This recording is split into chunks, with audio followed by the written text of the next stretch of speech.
पिता भवन जब गई भवानी, दक्ष त्रास काहू न सन्मानी। सादर भले ही मिली एक माता, भगिनी मिली बहुत मुस्काता। भवानी जब पिता दक्ष के घर पहुंची, तब दक्ष के डर के मारे किसी ने उनकी आव भगत नहीं की। केवल एक माता ही भले आदर से मिली, वहीने बहुत मुस्कुराती हुई मिली। दक्ष न कछु पूछी कुशलाता, सती बिलो की जरे सब गाता। सती जाई देखे जब जागा, कतहु न दीख शंभु कर भागा। दक्ष तो उनकी कुछ कुशल तक नहीं पूछी, सती जी को देखकर उल्टे उनके सारे अंग जल उठे। जब सती ने जाकर यज्ञ देखा, तो वहां कहीं शिव जी का भाग दिखाई नहीं दिया।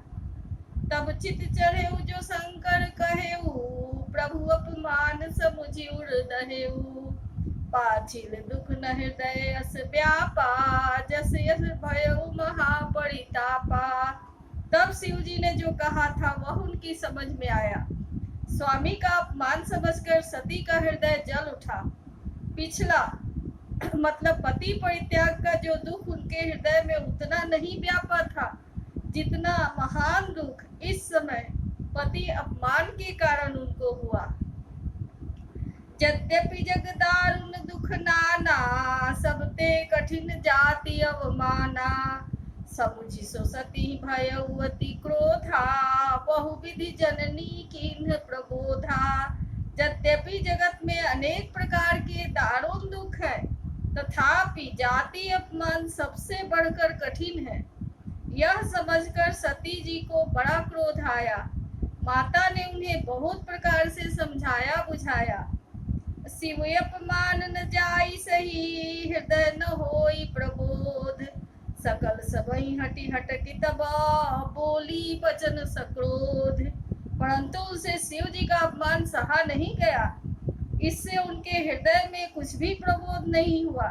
तब वे सारी सभा को हठपूर्वक डांट कर क्रोध भरे वचन में बोली। सुनहु सभासद सकल मुनिंदा, कही सुनी जिन शंकर निंदा।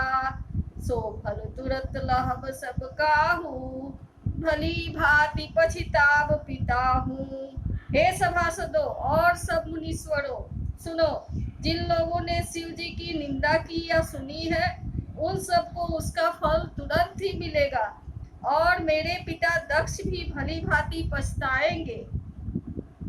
संत शंभु श्रीपति अपवादा, सुनिए जहाँ तह यस मर्यादा। काटिए तासु जीव जो बसाई, श्रवण मूर्तिनत चलिए पढ़ाई। जहाँ संत शिव जी और लक्ष्मीपति विष्णु भगवान की निंदा सुनी जाए, वहाँ ऐसी मर्यादा है कि यदि अपना बस चले तो उस निंदा करने वाले की जीभ काट ले, और यदि ऐसा न हो पाए तो कान मूंद कर वहां से भाग जाए। जगदात्मा महेश पुरारी, जगत जनक सबके हितकारी। पिता मंद मति निंदत तेहि, दक्ष शुक्र संभव यह देहि। त्रिपुर दैत्य को मारने वाले भगवान महेश्वर संपूर्ण जगत के आत्मा है। वे जगत पिता और सबका हित करने वाले हैं। मेरा मंद बुद्धि पिता उनकी निंदा करता है, और मेरा यह शरीर दक्ष के ही वीर्य से उत्पन्न हुआ है। तजिहो तुरत देह देहि हेतु, उर्धरि चंद्र मौलि विष केतु। अस कहि जोग अग्नि तनु जारा, भयउ सखल मख हाहाकारा। इसलिए चंद्रमा को ललाट पर धारण करने वाले वृषकेतु शिव जी के हृदय में धारण करके मैं इस शरीर को तुरंत ही त्याग दूंगी। ऐसा कहकर सती जी ने योगाग्नि में अपना शरीर भस्म कर डाला। सारी यज्ञशाला में हाहाकार मच गया। सती मरण सुनि शंभु गगन, लगे करण मख खीस। यज्ञ विध्वंस बिलो की भृगु, रक्षा कीन्ह मुनीस। सती का मरण सुनकर शिव जी के गण यज्ञ को विध्वंस करने लगे। यज्ञ विध्वंस होते देखकर मुनीश्वर भृगु जी ने उसकी रक्षा की। समाचार सब शंकर पाए, वीरभद्र करि कोप पठाए। जग विध्वंस जाय तिन कीन्हा, सकल सुरन विधिवत फल दीन्हा। यह समाचार जब शिव जी को मिला तब उन्होंने क्रोध करके वीरभद्र को भेजा। उन्होंने वहां जाकर जग विध्वंस कर डाला और सब देवताओं को यथोचित फल मतलब दंड दिया। भय जग विदित दक्ष गति सोई, जसि कछु शंभु विमुख कय होई। यह इतिहास सकल जग जानी, ताते मैं संक्षेप बखानी। दक्ष की जगत प्रसिद्ध वही गति हुई जो शिवद्रोही को हुआ करती है। यह इतिहास सारा संसार जानता है, इसलिए मैंने संक्षेप में वर्णन किया। सती मरत हरिसन बर मागा, जन्म जन्म शिव पद अनुरागा। तेहि कारण हिम गिरि गृह जाई, जन्मी पार्वती तनु पाई। सती ने मरते समय भगवान हरि से यह वर मांगा कि मेरा जन्म जन्म में शिव जी के चरणों में अनुराग रहे। इसी कारण उन्होंने हिमाचल के घर जाकर पार्वती के शरीर से जन्म लिया। जब ते उमा शैल गृह जाई, सकल सिद्धि संपत्ति तह छाई।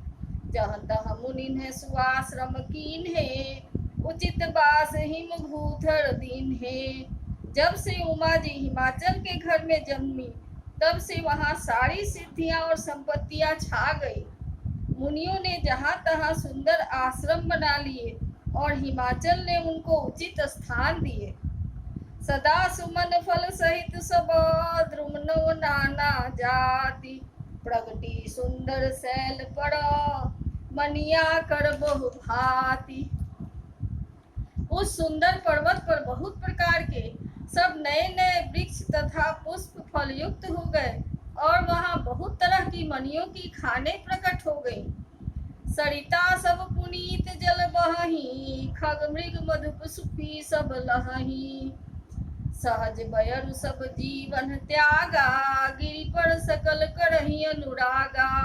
सारी नदियों में पवित्र जल बहता है और पशु पक्षी भ्रमर सभी सुखी रहते हैं।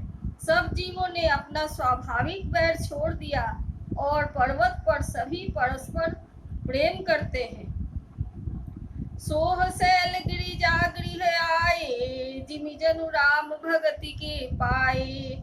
नित नूतन मंगल गृहतासु, ब्रह्मादिक गावहि जस जासु। पार्वती जी के घर आ जाने से पर्वत ऐसा शोभायमान हो रहा है जैसा राम भक्ति को पाकर भक्त शोभायमान होता है। उस पर्वत राज के घर नित्य नए नए मंगलोत्सव होते हैं, जिसका ब्रह्मादि यश गाते हैं। नारद समाचार सब पाए, कौतुक ही गिरि गेह सिहाए। शैल राज बर आदर कीन्हा, पद पखारी बर आसन दीन्हा। तब नारद जी ने यह समाचार सुना तो वे कौतुक से ही हिमाचल के घर पधारे। पर्वतराज ने उनका बड़ा आदर किया और चरण धोकर उनको उत्तम आसन दिया। नारी सहित मुनि पद सिर नावा, चरण सलिल सब भवन सिचावा। निज सौभाग्य बहुत गिरि बरना, सुता बोली मेली मुनि चरना। फिर अपनी स्त्री सहित मुनि के चरणों में सिर नवाया और उनके चरणोदक को सारे घर में छिड़काया। हिमाचल ने अपने सौभाग्य का बहुत बखान किया और पुत्री को बुलाकर मुनि के चरणों में डाल दिया। त्रिकालज्ञ सर्वज्ञ तुम्हा, गति सर्वत्र तुम्हारी। कहु सुता के दोष गुना, मुनिवर हृदय विचारी। और कहा, हे मुनिवर, आप त्रिकालज्ञ और सर्वज्ञ हैं, आपकी सर्वत्र पहुँच है, अतः आप हृदय में विचार कर कन्या के गुण दोष कहिए। कह मुनि बिहसी मुगूढ़ मृदुबानी, सुता तुम्हारी सकल गुण खानी। सुंदर सहज सुशील सयानी, नाम उमा अंबिका भवानी। नारद मुनि ने हंसकर रहस्य युक्त कोमल वाणी से कहा, तुम्हारी कन्या सब गुणों की खान है। ये वह स्वभाव से ही सुंदर, सुशील और समझदार है। उमा, अंबिका और भवानी इसके नाम है।